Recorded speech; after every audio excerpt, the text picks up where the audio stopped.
Hi friends, welcome to my channel. ఇక దాత్రి కేదార్లు ఇద్దరు సర్ప్రైజ్గా Suresh కౌశికీల marriage డేని అదే యానివర్సరీని ప్లాన్ చేస్తారు. ఇక ఇల్లంతా చక్కగా డెకరేట్ చేస్తారు, చాలా బాగా అలంకరిస్తారు. ఇక సురేష్ కౌశికీల కళ్ళు మూసి హాల్లోకి తీసుకొస్తారు దాత్రి కేదార్లు. ఇక మెల్లిగా సురేష్ కౌశికీల కళ్ళకున్న వీళ్ళ చేతులని తప్పించి హ్యాపీ యానివర్సరీ అని సెలబ్రేట్ చేస్తూ ఉంటారు దాత్రి కేదార్లు. ఇక ఇదంతా చూస్తూ ఓర్వలేని నిషి ఇలా అంటూ ఉంటుంది, మా ఆయన అరెస్ట్ అయి పోలీస్ స్టేషన్లో ఉంటే మీకు పెళ్లి రోజులు సంబరాలు కావాల్సి వచ్చాయా అని అంటూ ఆయన అరెస్ట్ అయింది మా ఆయన కదా, మీకేంటి, మీరు సెలబ్రేట్ చేసుకోండి అని అంటూ ఉంటుంది నిషి. ఇక వైజయంతి కూడా మీకు ఎలా ఇలా సంబరాలు చేసుకోవాలనిపిస్తుంది,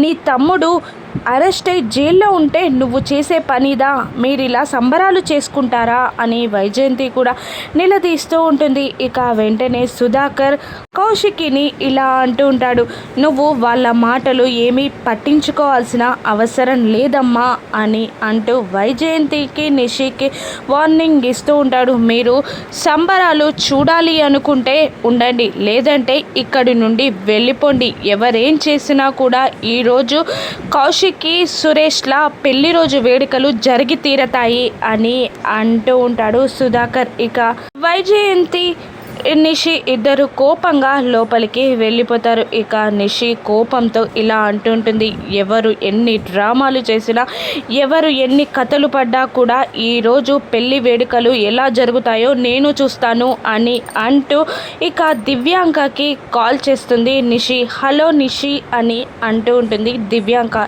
ఇక దివ్యాంక కౌశికి ఇంటికి రానుందా, ఏం జరగనుంది, మళ్ళీ కౌశికి సురేష్ల మధ్య అపార్థాలు రానున్నాయా, రానున్న ఎపిసోడ్స్లో చూద్దాం. Thank you for watching.